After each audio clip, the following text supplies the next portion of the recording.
Welcome to the IAB UK Podcast.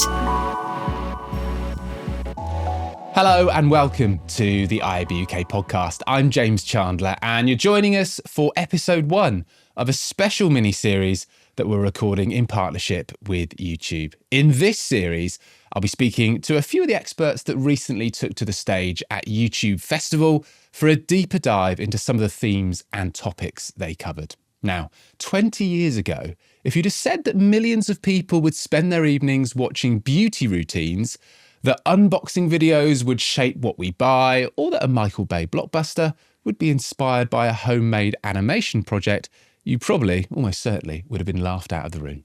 But all of that has happened.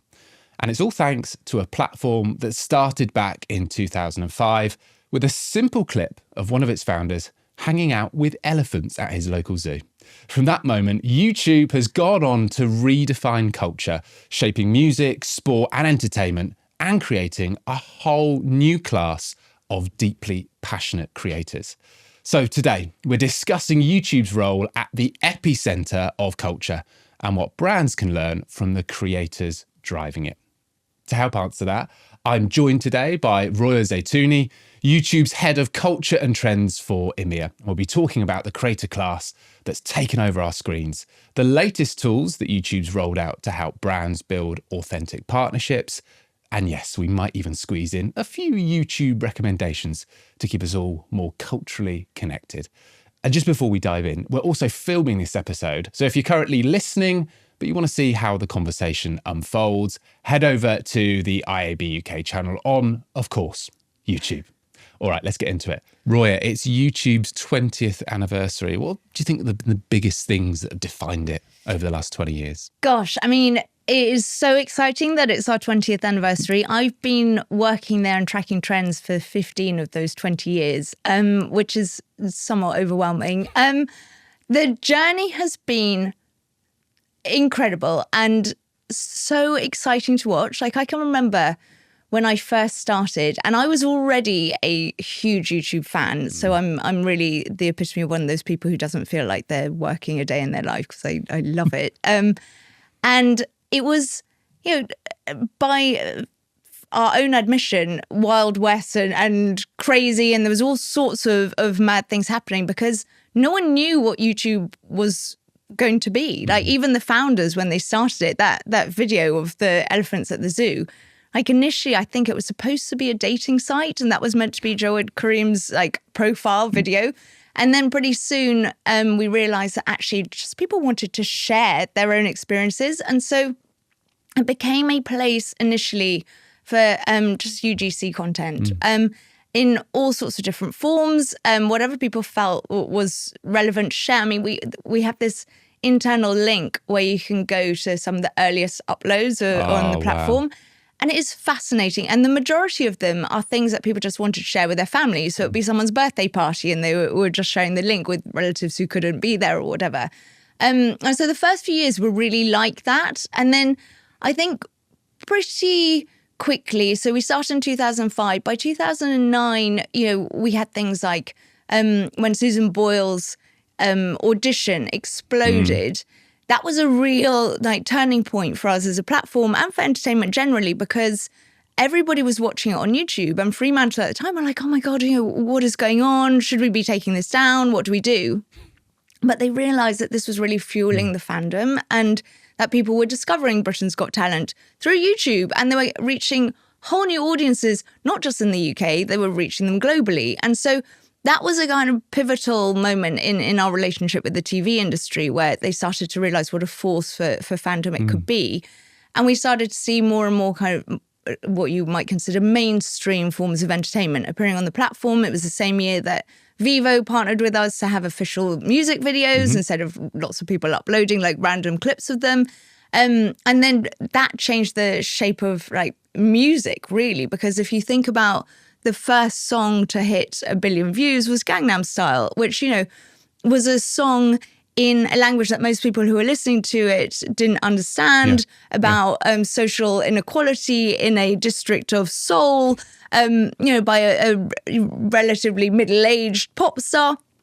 It was completely different from everything that traditional gatekeepers had told us we should be into. And so these kind of shifting like democratization of access and what is considered entertainment really started changing the way everybody experienced the world. And then as it went on, people's reactions to these kind of entertainment moments kind of fueled the creator economy, because creators started making content about this sort of stuff and then about their own lives, etc. And so then we started to see the emergence of creators becoming celebrities in their own right, which has continued, of course, now with like Mr. Beast being on the front of Time magazine as the most watched person in the world. And, that has just gone on and on. And so there are so many different kind of milestones, I think, on the journey, but most of them have been accidental. I don't know if I should say that as a,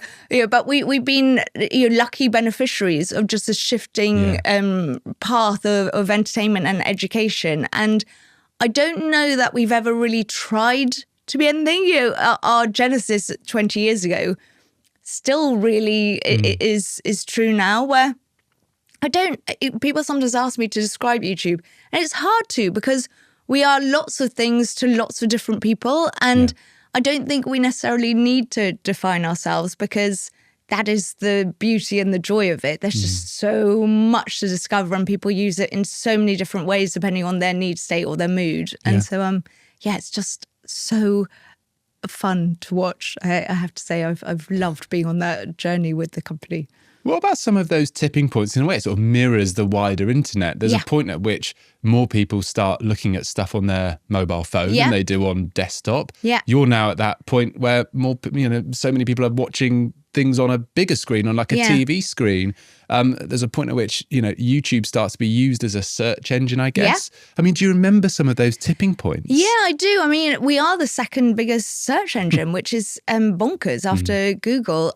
So it really, and that happened quite early on, actually, in the journey, where people started to realize that this like truly moving thing, I think, that it reflects really well on human nature. People sharing things to just help other people. So people, would buy, I don't know, a piece of furniture and not know how to build it, and they would master it and they would film it to help other people learn how to do it. And that kind of utility and societally minded aspect of YouTube is such a lovely one, and not to be ignored. And so I think that, the proliferation of that kind of content really lent itself to becoming the second biggest search engine, and remains. But it's not, of course, just for how-to now. That was a lot of the way how it started. But, it then has become how to understand the world. And we did a survey with Ipsos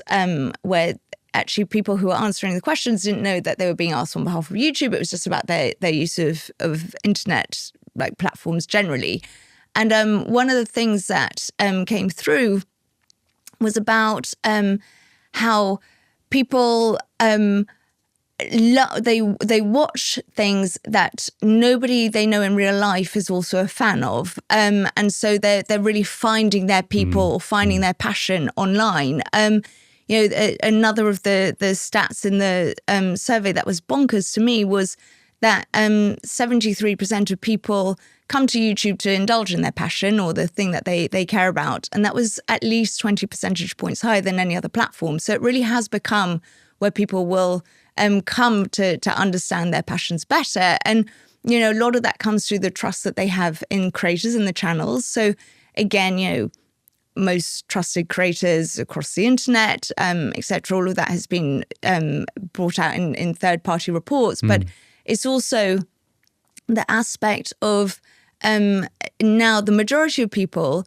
actually across different demographics, prefer to understand something that has happened in the world through their favorite creators. Yeah. So, I don't know, some event will happen, whatever it might be, whether it's in entertainment or politics or whatever, and people will come to hear the perspective of a creator that they trust. And so that how-to has expanded so far beyond like building furniture that it is truly how to understand the world. And I think that's such a central part of how people use YouTube now. Yeah. Let me zoom in on creators a little bit. I mean, you've got this incredible job where you get to look at all these trends and what's happening. Specifically on creators, what's kind of changed? What are those big trends that are bubbling up now? I think one of the things that has been super interesting for us as a team in the last year or so is that we've been running these surveys for ages, for over a decade now, to really understand how people use the internet, because one of the lucky things about my job is actually I don't have a commercial role. We're a research team. And so we do want to deeply understand internet broadly because YouTube doesn't operate in a vacuum. And one of the things that has come through in these interviews and these surveys is that in the last couple of years, more and more people consider themselves a creator, actually. So a lot of people are now, when we first started, it was, broadcast yourself, and we were encouraging anyone to use their voice and share it on the platform. We then went through this kind of phase where it was the era of the professional creator and people were consuming more than they were creating. We've now kind of gone a bit back to the participative side of it, where just the creator ecosystem is bigger than it's ever been. And people wanting to participate in culture is so key to culture as it is being shaped. And, we've got this amazing, I love researching this, where you look at younger people now. If you look at anyone under the age of 20, YouTube has existed for the entirety of their lives. And it is crazy. And when I was young, and the majority of people probably watching this, when we were young, stuff that was made as entertainment for young people was made by people who were older than them, always.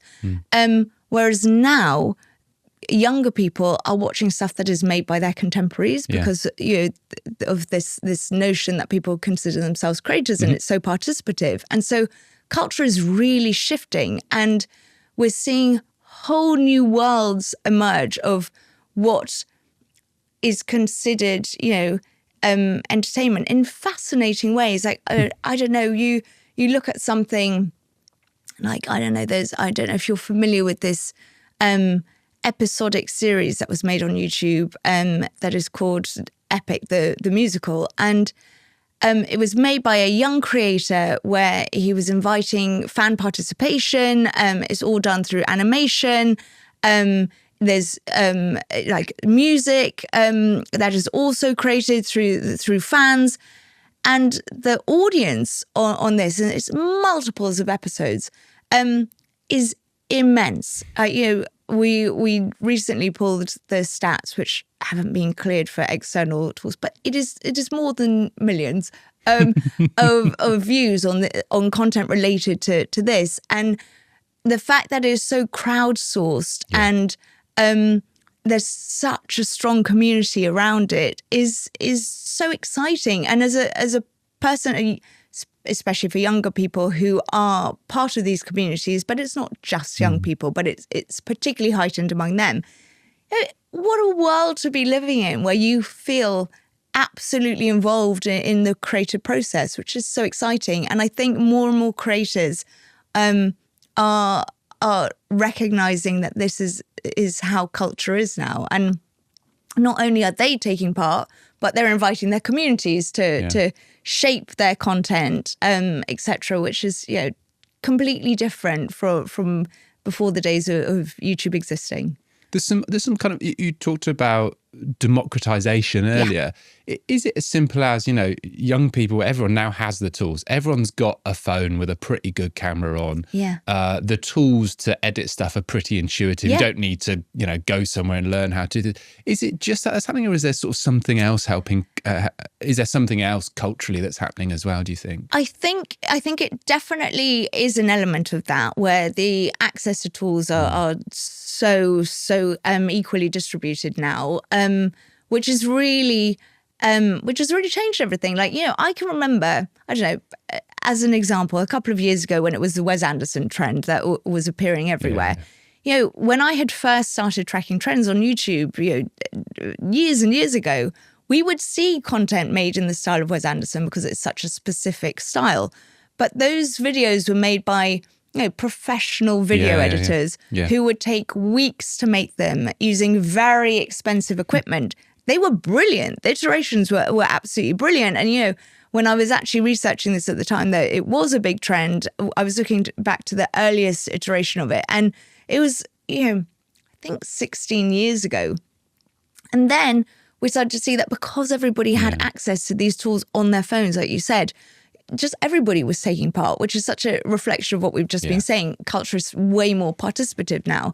But I think it is also a reflection of how just internet culture generally has shifted people's perceptions in society of people are just much more comfortable sharing now, especially younger audiences where they don't think so much that I don't want to pretend that they aren't self-conscious. Of course they are self-conscious and people will be, not just sharing everything, but there is a lower barrier to entry in terms of what people think they need to be making. That there's a willingness to share that has kind of gone full circle to how we were at the very beginning of the platform, which I love. And you see, there's such a affection. The YouTube community is so strong. And you see on so many videos, people saying, oh, this feels like old YouTube. And there's such a nostalgia associated with that glorious time when people were just sharing whatever they felt like. And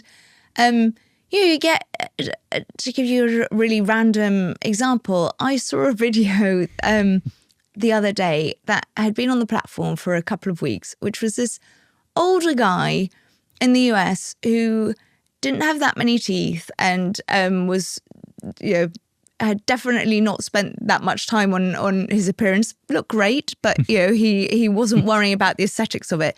Who had made a video of how to make cola using pickle water.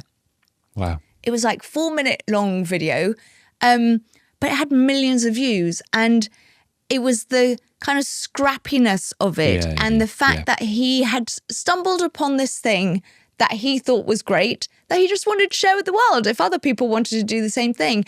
And the joy and the love in the comments was really actually moving. I found it really just wonderful to see. And we don't often these days talk about the great side of human nature. There's wonderful things about people. We're not all awful, even though you sometimes get that impression. And it was really just a lovely example of how this can work, and also that sense of community and banding around something. So it is the acceptance of things that feel really, and again, it's been true the whole time that YouTube has been around. If someone cares about something themselves and they share that often will bring the community with it. It's God, we all use the word authenticity all the time, but it's that genuineness that really matters. So I think that's remained true the whole time. Yeah.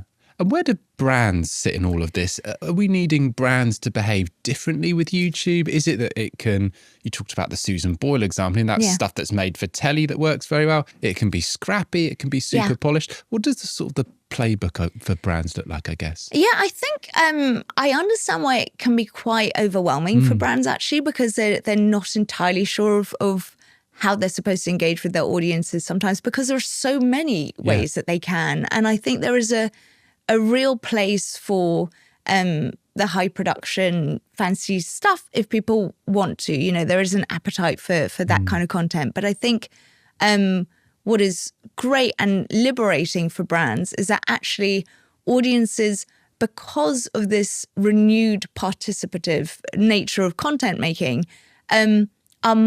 audiences are much more accepting of stuff that does feel scrappy. In fact, there is a real celebration of that kind of content. And so I think as a brand, it's important to maybe relieve yourselves of some of the pressure and be like, actually, we can really experiment and we can do the fancy stuff if we want to, the things that we are going to invest in and really be like our brand messaging.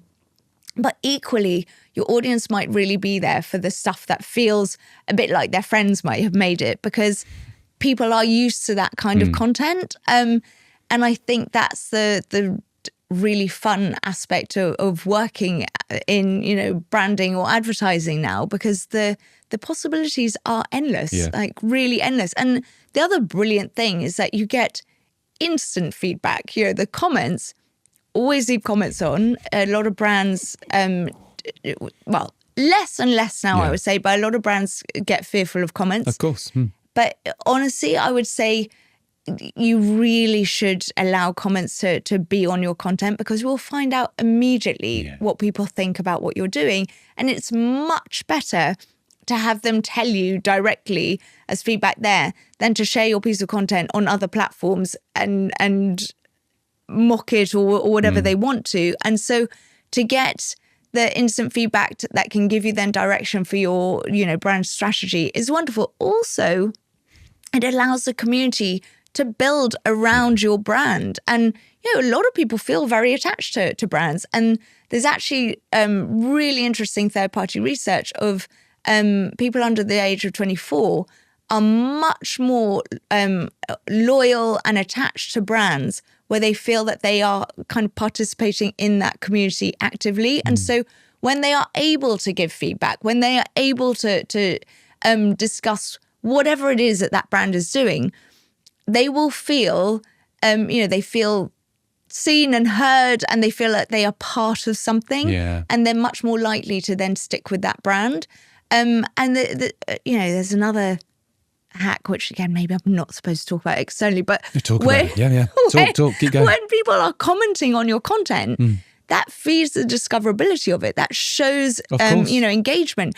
When you are a brand and you are then engaging in the comments, that's next level brilliance, because people love it. I mean, they love it when a brand is active on the platform. And also, if a brand does comment on a video, that brings, you know, puts a notification to whoever it was who commented in the first place, which then brings them back to the video, which is another signal to the algorithm that, oh, this is a good piece of content, people are repeat viewers, etc. So actually that engagement in the whole aspect of YouTube, not just the content, but the community aspect of it is really important. And I think sometimes some brands haven't really appreciated that fully yet. Yeah. And to take that further, I guess working with creators, there's a whole new way of doing that. I guess an old traditional way is that you kind of build stuff, you make sure the brand is there, it's in the first 4 seconds, the logo's this kind of size. You kind of goes out the window when you're working with creators. These are people that know their audience incredibly well, they have their own style. It can jar a little if a brand's asking them to do something they wouldn't normally do. Definitely. And I would say one of the key recommendations for brands is trust the creators. Like you said, they know what they're doing and they have spent a very long time building that audience.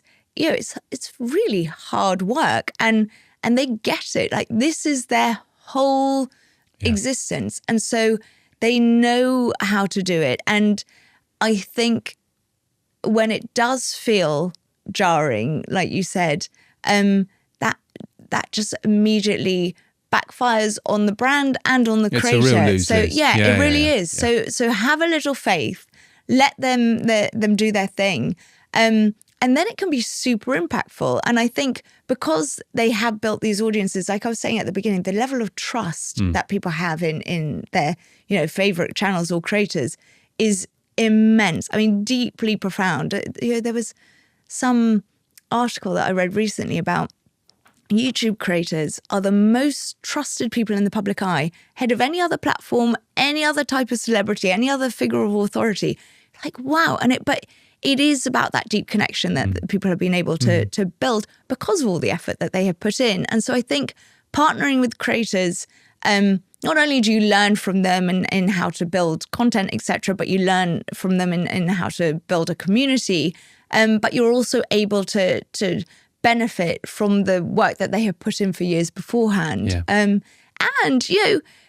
a lot of people might discover you in that way, because it might be people who didn't even know about your brand, and then you're finding new ways. So I think it can really, really benefit both sides. Yeah. You talked about Mr. Beast earlier. I think most people know who Mr. Beast is. Yeah. People know the Amelia de Moldenbergs of the world. Yeah. These big stars who have become big.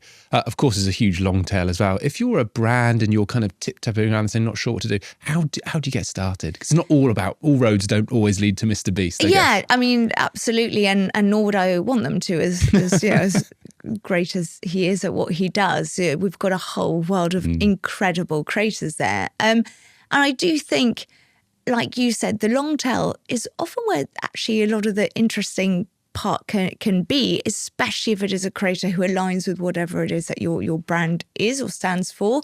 Because there's an interesting thing where obviously on some of these huge creators or huge artists, the fan communities are fervent and enthusiastic. But there's this really interesting thing as well of where for the smaller creators, because they feel like their audiences feel that they're kind of special because they're part of something that a lot of people don't necessarily know about, they are even more engaged in that community. And so depending on what the brand's intention is, to actually align yourself with someone that is really cohesive with your message, that audience might be even more effective for you because they really feel like they're part of something that is unique to them. So there's, benefits to both, I would say. But I think, one of the ways now of discovering creators who might make sense for your brand, of course, is through partnership ads, where creators are already talking about your brand anyway. They love it. And that's another thing. You won't get many creators who would partner with a brand that they didn't already really love. Yeah. And so if they are being advocates for you off their own back, you might as well benefit from that. And it's of benefit to the creator and it's of benefit to the brand where you can elevate their content actually in partnership with them. And I do think that's such an effective thing. And I recently was talking on a panel at Creator IQ, and on the panel was someone from Amazon, lovely, lovely woman. And she was talking to me on the panel. She didn't say this, unfortunately. I wish she had, but she was talking about how brilliant YouTube is and how actually for them, in terms of partnerships, that is the strongest platform for them because of that deep trust that there is. And so through doing things like partnership ads, you can really, hone that and develop it more strongly, I guess. I mean, you must just see so much stuff. I mean, there aren't enough hours in a day for you to watch things, take them all, the rest of it. Who do you gravitate towards? Give us a sense of what you're watching. Yeah, I mean, it's a bit ridiculous and maybe terribly pathetic to say, but I do love YouTube so much that even though I watch it so much during the day for my job, I do watch it in my free time as well. I don't just watch YouTube. I watch other platforms and I watch, mainstream traditional media too. Yeah. So I have to for my job anyway, but luckily I do love, consuming all sorts of things. We tapped on your subscriptions tab. What are we finding there? So a lot of politics. So I've always been interested in politics from doing, A-level and actually funnily appearing on A Week in Politics as a 17-year-old. I was a total politics nerd, loved it. That's continued for my whole life. So I watch tons and tons of different political channels and interviews and podcasts and everything. Streaming PMQs? Obviously. Okay, but then aside from that, when I want something that is perhaps less heavy, because politics does feel very heavy these days. So much. Huge reader, absolutely loved it. Literature then at university, etc. Love reading still. So I watch a lot of creators who talk about books and in lots of different ways. So Lena Norms is a UK creator who is brilliant. I love her. And she has always talked about books really enthusiastically. And that's how I discovered her actually. But she's also a huge environmentalist, talks a lot about sustainability, sustainable fashion, etc. So those are things I'm really into. I recently discovered brilliant channel, Service 95, that is hosted by Dua Lipa, where she decided that, she's used YouTube famously for the entirety of her career, was discovered by doing covers on YouTube, etc. So really for the whole of her life, that has been, part of her life and part of her journey. And she then decided to create this cultured, organization group. Brilliant. I mean, truly brilliant. And they send newsletters, which are so good. But one of the things she does is she interviews a lot of authors. And, it's become such a thing. And it's one of these really wonderfully rich YouTube stories of where she interviews these authors in such a brilliant way that now there are lots of other people who are part of the BookTube community who are talking about how brilliant she is at doing these interviews. And so, there was even a video made about how she's the best literary critic that the world has right now. And there have been articles written about this, etc. So, there are lots of different ways that you discover creators, but also people who want to be creators who are doing it authentically. So yeah, I watch a ton of that kind of stuff, and I watch a lot of interiors stuff because I am a middle-aged woman, and I love it, absolutely love it. There's a creator called Caroline Winkler who's very funny, quite unhinged by her own admission, and she talks mainly about home decor, but she brings in so many elements of her life that it's really amazing when you go to the comments on her videos, the sense of commitment and emotional buy-in that her audience have in her videos is amazing. And you'll see people talking about, I don't know, I'll have watched the same video and loved it, but you'll see people saying, this video made me cry, and I'm so happy that this is what you're doing right now. You see how much it means to people. And so she's amazing. I mean, there are just so many meditations of an anxious mind. Amazing channel. Just talking about perspectives of, so he's a brilliant creator where he talks about modern phenomena like, I don't know, people who read books in public, and he mocks them, but in such an affectionate way, or the life of a performative male, and he will do this social commentary with clips of people doing whatever it is that he's talking about. But it's so funny and so well done, and just honestly, I could go on forever about all the different things I watch, and I'd probably alienate everyone, But yeah, that's the wonderful thing. To my point earlier, if there are things that I watch that definitely nobody who I really know in real life probably watches also, but I'm able to find my people on the platform, and I love being part of these communities. Very quick on podcasts. It's something we're wrestling with at the IAB. We've always thought about podcasts as something that you kind of listen to. Maybe you're doing something else at the same time.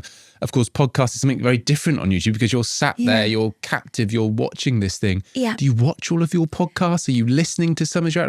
How does it work for you? So I do a mix of both. I am one of these terrible people, and I realise this is very unhealthy, where there's very few times in my life where I'm not listening or consuming something. Like the other day when I was listening to a podcast while I was brushing my teeth, I was like, okay, really, I need to have some downtime where I'm just with my thoughts. And, boredom is a good thing.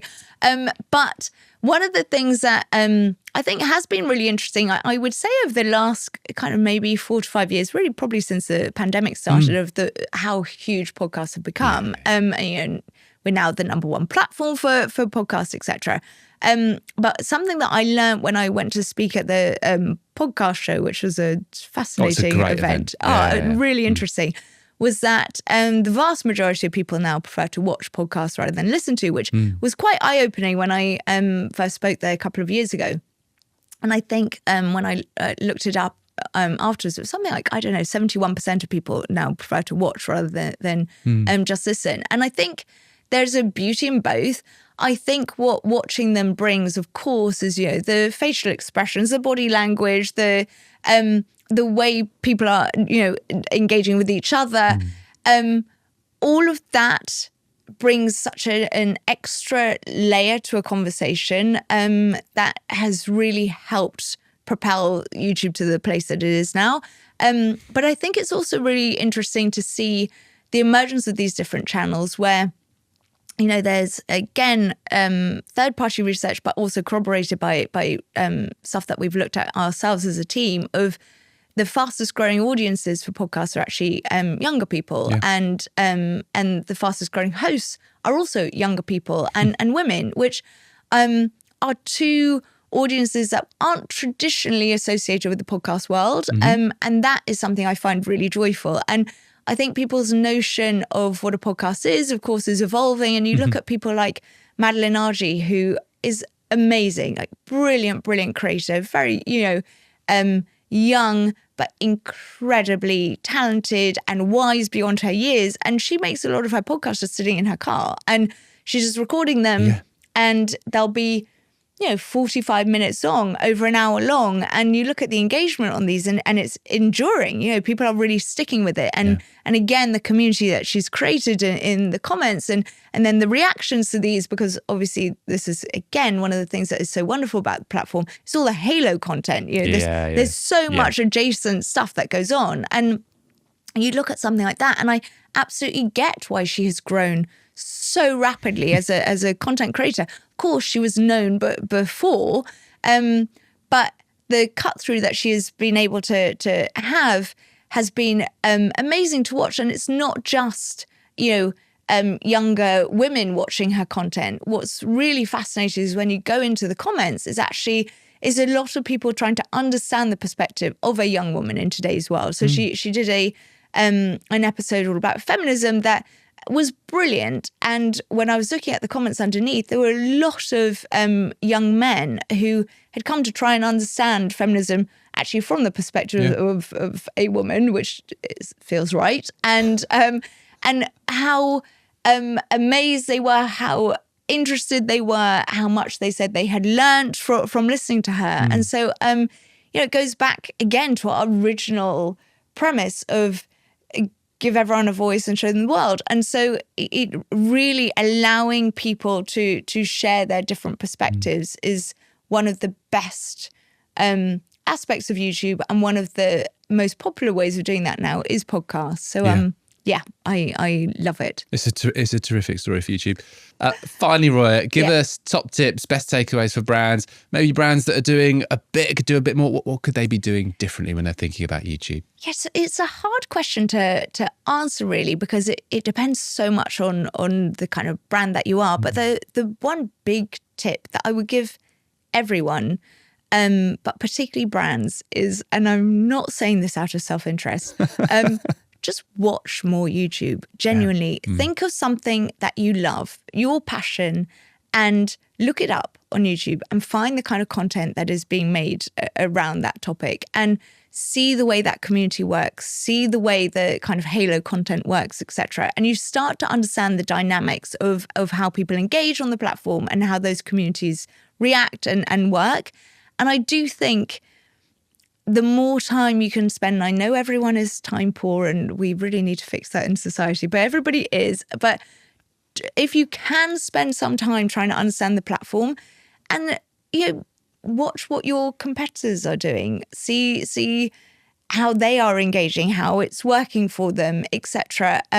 Try and find the creators who are already talking about your brand, and learn from them. There's so much richness to understanding your ecosystem and your industry from just actually watching the content and engaging with the platform itself. Yeah. Sage advice indeed. Thank you. Thank you very much indeed, Roya. Thank you for having me. And that's it for our first episode of our special YouTube mini-series. A huge thank you to Roya for such a brilliant conversation. If you've listened to today's episode, don't forget you can watch the full conversation along with all the parts of this mini-series. Head over to the IAB UK channel on YouTube. And while you're there, make sure you subscribe so you don't miss the next episode. And in that, we'll be diving into media fragmentation in a conversation with Google's Diana Najdi and Brain Labs' Alex Glover. I'm James Chandler. This has been the IAB UK podcast in partnership with YouTube. Thank you very much for joining. We'll see you next time.